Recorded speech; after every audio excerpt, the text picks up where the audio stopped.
Hello everyone, मेरा नाम सहर। अस्सलाम वालेकुम, मेरा बुशरा। आप सबका बहुत ही ज्यादा स्वागत है हमारे चैनल पर। एक बार फिर से जिसने चैनल को सब्सक्राइब किया उसका बहुत ही ज्यादा शुक्रिया। हमारे 51 के सब्सक्राइबर हो गए हैं, उसका बहुत ही ज्यादा धन्यवाद। और आगे लेके जाए हमें, और जितना हो सके ना आप 100 के, बिल्कुल 100 के कर दे। आज की जो वीडियो लेकर आए इसमें हम देखने वाले एक मौलवी हैं हाफिज नूर अहमद। वो बोलते हैं कि बच्चों लड़कियों को जवान होते ही वो चाहे 13 साल की हो, 12 की हो या 15 की हो, उनकी शादी कर देनी चाहिए। उस पर नाजिया लाहिक क्या जवाब देती हैं वो देखेंगे इस वीडियो में। प्लीज वीडियो को अंत तक देखिए, चैनल को कर लीजिएगा सब्सक्राइब। देखते हैं आज की वीडियो। लेकिन हजारी साहब, चूंकि आप मुस्लिम पर्सनल लॉ बोर्ड से हैं, मैं आपसे शुरू करता हूं सर।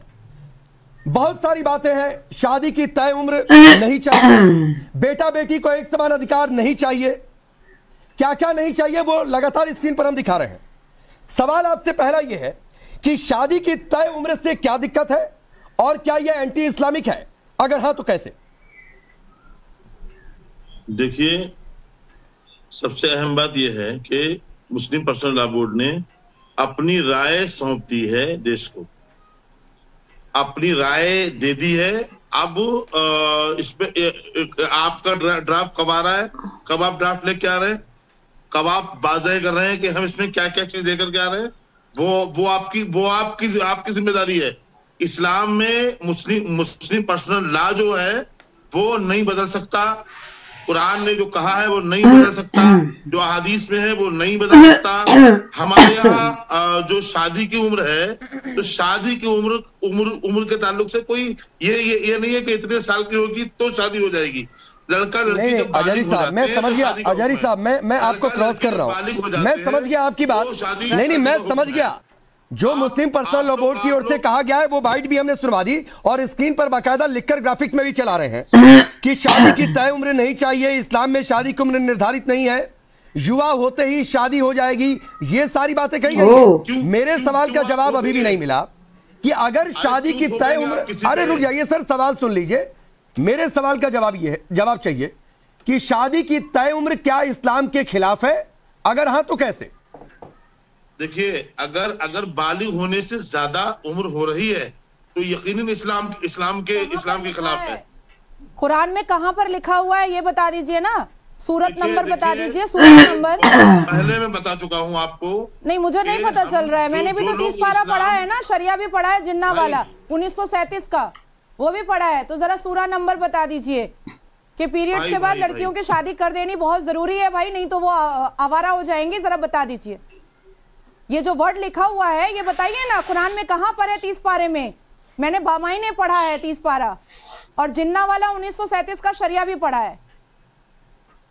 राकेश जी, ठीक है, जवाब ले लीजिए। पहले आपको बता चुका हूं मैं बहुत पहले, क्योंकि मैं नहीं, जो बात नाजिया ने, मैं आपको आजारी साहब जो नाजिया ने सवाल पूछा उसका जवाब दे दीजिए एक बार फिर से।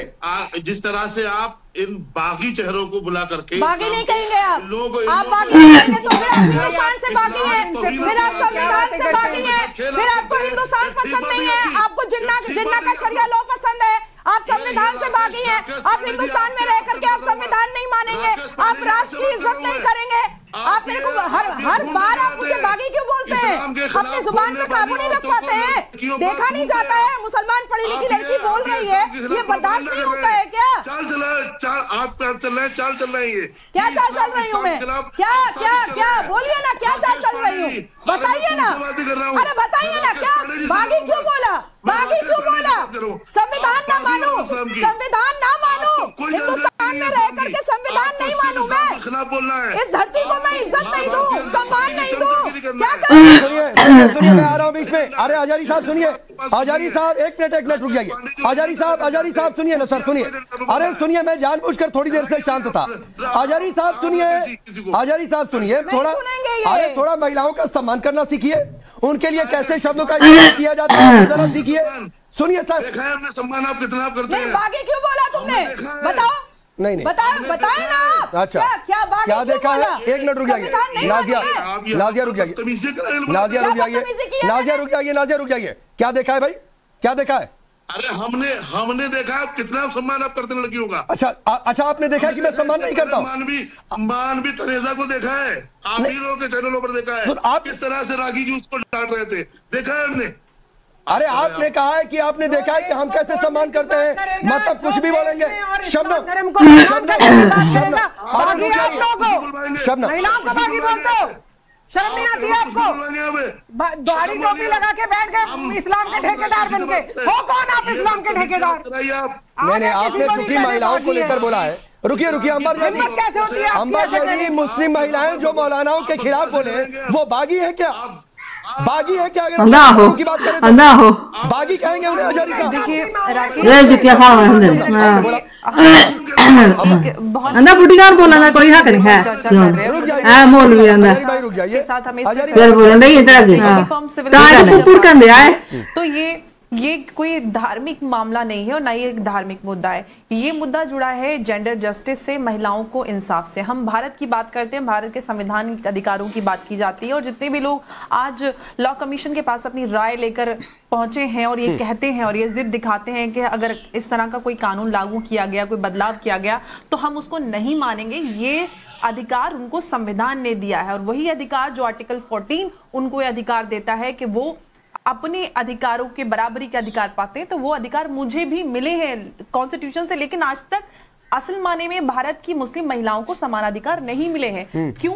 अगर आप शरीयत एक्ट की बात करते तो 1937 से पहले कौन सा शरीयत एक्ट और कौन से शरीयत कानून माने जाते थे? उससे पहले तो सब एक ही जैसे कानून फॉलो करते थे। और जब बात आती है, एक सवाल मेरा मौलाना साहब से कि जरा आप ये बता दें कि आखिर शरीयत क्या है? शरीयत क्या ऐसी चीज है जिसमें बदलाव नहीं किया जा सकता? शरीयत वो कानून है जो कुरान और हदीस की रोशनी में इंसान की जरूरत के हिसाब से, समय के हिसाब से कानून बनाया जाता है ताकि लोगों में, महिला पुरुष में इंसाफ किया जा सके। अगर समाज में कहीं पे भी इंसाफ हो रहा है या हम समाज की तरक्की की बात करते हैं तो सबसे पहले शुरुआत होती है सामाजिक न्याय से। आज हम चांद पर हमारा देश पहुंचा है, लेकिन मुस्लिम महिलाओं को समान अधिकार नहीं मिले। ये देखिए विडंबना इस देश की। और जब महिलाएं अपने अधिकार की बात करती है तो आप उनको कहते हैं कि आप बागी हैं, आप अपने अधिकारों की बात नहीं करते। आपको किसने अधिकार दिया कि आप लॉ कमीशन के पास पहुंचेंगे राय लेकर और ये कहेंगे कि हम नहीं मानेंगे? भाई आपका लेना देना नहीं है। नहीं, बिल्कुल वाजिब बात है और मांग ये की जा रही है। हाजी खान जी, एक बात और राकेश मैं यहाँ पर कहना चाहती हूँ कि जब कानून बनता है तो वो किसी एक इंसान के लिए नहीं बनता है, इस देश के हर एक वर्ग और समाज में वो समानता लाने के लिए बना है। तो आप अपनी राय देना चाहते हैं तो शराफत से राय दीजिए, धमकाना और गुंडागर्दी कहीं और जाके कीजिए। नहीं, ये बिल्कुल अलाउड भी नहीं है अंबर, ये बिल्कुल अलाउड नहीं है और मेरे शो में तो बिल्कुल भी नहीं, ये बिल्कुल भी रुक जाएगी। तो ऐसी ये थी आज की वीडियो। तो भाई काफी ज्यादा यहाँ पे जंग हो रही थी एक किस्म की ना, तो इंसाफ की जंग हो रही थी। एक मौलाना जो है ना वो बोल रहे थे, हाँ वो इधर वो बोला था कि भाई जो फीमेल्स है ना उनको तो आवाज ऊंची करके आप जो है आप बागी हैं, आप पागल, बागी आवाज बंद कर सकते। हाँ वो बोले इसको, बोले पागल मतलब बागी हैं ये खवातीन जो बागी ये खुद होते हैं। तो बोले ये पता नहीं क्या बोले इसने ना, मतलब इन्होंने ऐसा कोई कानून शायद शरीयत पता नहीं क्या किया कि जिसमें ना लड़कियों को पीरियड आते हैं ना तो उसके बाद ही ना उसकी ना शादी कर देती जाए। लेकिन ऐसा कुरान में वो बोल रहे हैं, वो नाजिया इलाही बोल रहे हैं कि कुरान में कहीं पे भी ये लिखा नहीं हुआ कि लड़की का पीरियड आते ही उसकी शादी कर दो, वो ना बागी हो जाती है, वो भाग जाती है या वो उसको पता नहीं क्या हो जाता है तो वो घरों से भाग जाती हैं। इस वजह से उसका जल्दी निकाह पढ़ देना लाजिम होता है। तो इस बात पे वो झगड़ा करे थोड़ी होती है। नहीं मतलब लड़कियां जो है, कोई भी लड़की ऐसी नहीं होती, सब लड़कियां जो होती हैं वो अपने माँ बाप का सम्मान करती है। एक लड़की की अपनी मर्जी है, वो जब भी शादी करना चाहिए, या माँ बाप या बहन भाई या कोई भी बंदा उसको फोर्स नहीं कर सकता कि तुम ये तुम्हारी एज अभी इतनी हो गई है तो तुम जल्दी से जल्दी शादी कर लो। यार उसकी मर्जी, जब उसका मन करेगा वो शादी कर लेगी, किसी को क्या पड़ी हुई है। लेकिन लोग जीने नहीं ना देते। ऐसे मौलवी खास तौर पे जो होते हैं ना मर्दों के जहन में और जो लेडीज इनको सुनती हैं उनके जहन में ये बातें डालते हैं कि बस लड़कियों को तो जल्दी ना वो एक बोझ है, उनको सर से उतार दो। तो यार इस पे नाजिया इलाही और दूसरी सभी लेडीज इनसे बहस कर रही थी कि आप जो है ना, आप जैसे लोग वो लड़कियों को इंसल्ट करते हैं, उनको बागी बोल के, उनको पता नहीं क्या क्या ये लोग बोल के तो उनको धमकाने की कोशिश कर रहे थे, जैसा कि इतनी ऊंची आवाज में बात करके। लेकिन जब इनको ऐसे लोगों को जवाब देना बहुत ही ज्यादा जरूरी हो जाता है, जब इनको जवाब ना मिले तो ये इसी तरह से खुद बड़बड़ाते हैं और ना अपनी आवाज ऊंची करके इसका रोक जाते हैं। हाँ रोक जाने की कोशिश, कोई नहीं सुनता। जब रोब झाड़ने की जो ऐसे लोग कोशिश करते हैं वो अपने खुद ही मुंह की खाते हैं, जैसा कर यहाँ पे भी मुंह की खाई है इन्होंने। लेकिन भाई नाज़िया इसकी इज्जत रही है? कोई इज्जत नहीं रही। तो यही थी आज की वीडियो। आपकी क्या राय है इस वाले से बताना। चैनल को सब्सक्राइब करना। अपने मिलता है कोई वीडियो में।